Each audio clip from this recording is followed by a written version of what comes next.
Sa tingin mo nakakatulong yung pang-aakit mo kay Danilo? Gusto ko lang naman maramdaman ng Jade na yun yung ginawa niya nung inagaw niya sa akin si Danilo eh. Sana lang talaga alam ni Muki yung totoo. Parang mahihirapan si Muking maniwala sa'yo. Ang susunod na programa ay rated PG.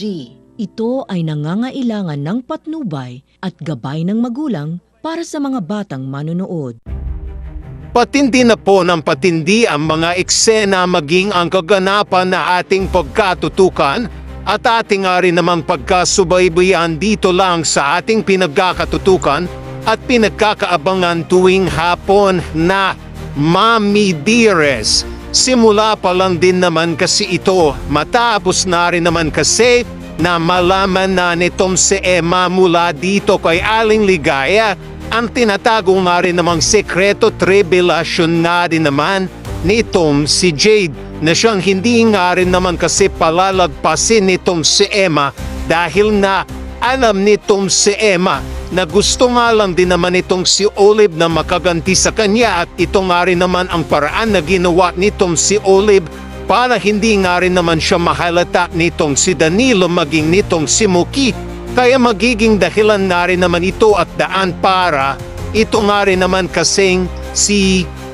Emma ay hindi nga rin naman magpapapigil at nang malaman nga rin naman niya ang totoo mula dito kay Aling Ligaya sa pagkakaligtas nga rin naman itong si Flor, dito nga rin naman sa ginawa nitong si Olive dito kay Aling Ligaya, hindi na nga rin naman maitatago pa nitong si Olive ang katotohanang alam na nitong si Emma ang totoo, kaya dito nang magharap na itong si Emma maging itong si Danilo ay hindi nga rin naman naiwasan nitong si Emma na maging emosyonal dahil nga rin naman sa nalaman ito mula nga rin naman kay Aling Ligaya.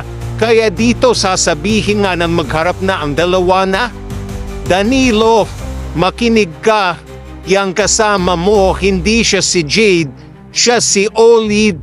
Dito mari naman ay nagulat at nabigla nga rin naman itong si Danilo sa kanyang natuklasan at nalaman mula kay Emma. Ang tanong, maniniwala ba itong si Danilo sa sinasabi nga rin naman itong si Emma sa kanya? At ano nga rin ba ang gagawin na din itong si Danilo dito nga rin naman kay Olive? Yan na rin ay ating pagkatutukan at ating nga rin yang pagkasubaybayan.